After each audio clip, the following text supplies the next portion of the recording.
And the head of the Congressional Planned Parenthood investigation demands full cooperation from STEM Express. That fetal tissue procurement company has yet to comply with subpoenas for a number of documents.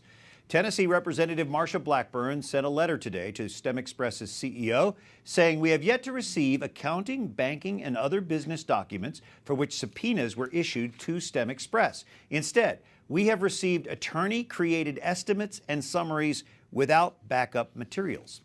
The committee is investigating charges Planned Parenthood profited from the sale of aborted baby parts. Most of the witnesses at a recent hearing agree the panel needs more records to determine the level of involvement of STEM Express.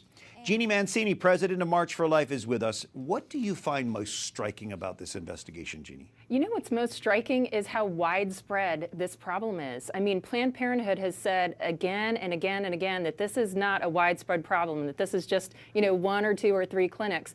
Well, what we're seeing in these documents from this hearing is that at least 100 abortion clinics were involved in this. I mean, I think this is just the tip of the iceberg.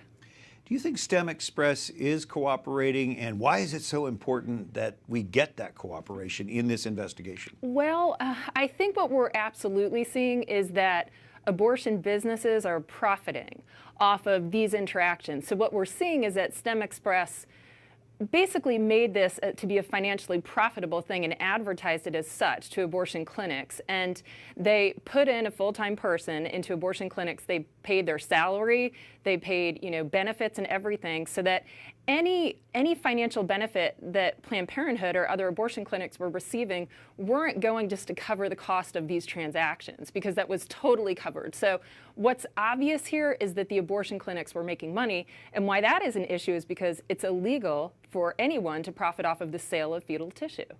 So the questions that are being raised seem very legitimate. Why is this panel meeting such opposition?